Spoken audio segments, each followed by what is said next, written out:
What's going on, everybody? This is my 50 greatest defenders of all time. We're going to look at the era that you play in because there's advantages and disadvantages. Your willingness to play defense. Some players are gifted physically, but they don't really play defense all the time. An underrated thing is scoring. There are great scorers who are also great defenders, and so I'll also put that into account for their valuable efforts. There's a different way to go about this list. So, 1. Always respect to the legends. And 2. In a world where all the greatest NBA players played in the same league with somewhat mixed rules, combining the zone and the physical defense. And these 50 players will be the players that stand out the most defensively. Last thing to note is the eye test was a major factor in this list. Now let's start. At number 30, we have the Diesel. 320, 350 in his prime, 7'2", 7'7" wingspan. Though slow laterally and not always giving you his best efforts, his defensive impact is not shown by the stats. When looking at him and considering the era he played in, a lot of defenders were actually second guessing when driving into the paint. The great centers of the 90s were not able to back him down, and he was probably and usually the hardest person to back down.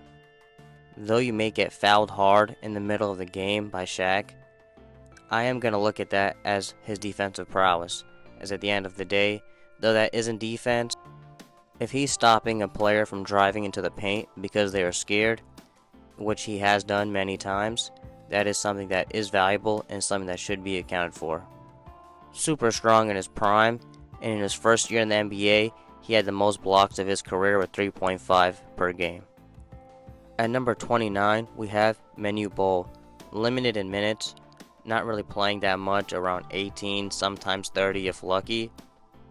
Due to being frail in the 90s, as well as a lack of offense, his per 36 minutes is 6 to 7 blocks per game.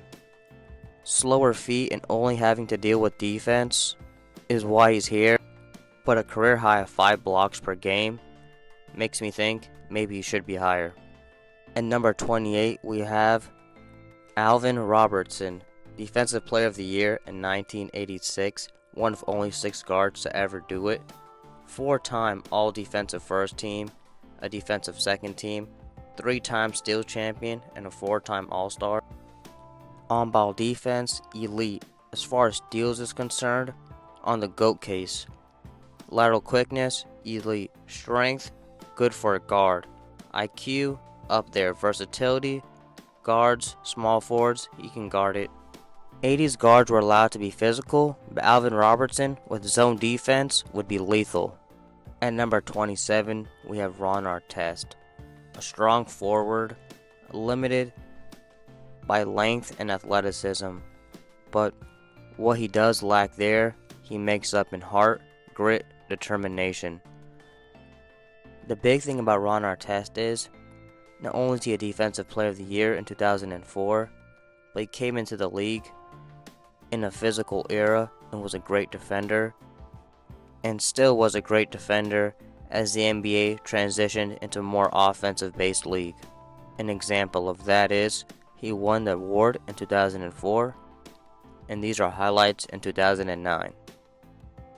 Again, due to lack of athleticism and his over-aggressiveness, he's going to be here for now. And think about this, they won the championship in 9 and 10, and Ron Artest was there in 9 and 10, but I don't think he was there in 08. Shot clock down to 4. Here's tough shot.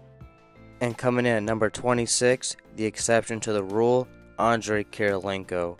The thing about him, AK-47 only had about 3-4 years of real defensive peak. But man, his defensive peak, especially to my eyes, top tier, and he should have been a lot higher, but only 3 years, and I'm looking for 5 years. You gotta have at least a 5-year defensive peak.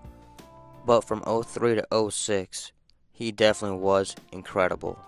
Getting 3.3 blocks per game in 05, as well as 1.9 steals in that same. Not only for my eyes was he absolute freak, comparable to a more athletic Draymond Green, a more wiry Sean Marion, a young but faster Kevin Garnett, maybe not as strong, a not as strong Anthony Davis, though faster. This is the type of defender we're talking about. Those were what my eyes had to say about it, but the advanced stats say his highest block percentage was 8.4, steals 3.1, with a defensive box plus minus of 4.8, which is reserved for players like Draymond, Wallace, or Garnett. Great defensive players like that. Blocking 1 of every 12 shots contested is insane. And to compare that, his career block percentage is higher than Draymond, Dwight, Garnett, Davis, Olajuwon, Wallace, and more. For a small forward, that's insane. He's ranked somewhere in the top 10 to 15 and is the highest amongst non-centers all time. But the prime was just too short to put him any higher than this. If you liked the video, stay tuned for the next one. And as always, I would love the support. Please do like and subscribe. Until next time, salam.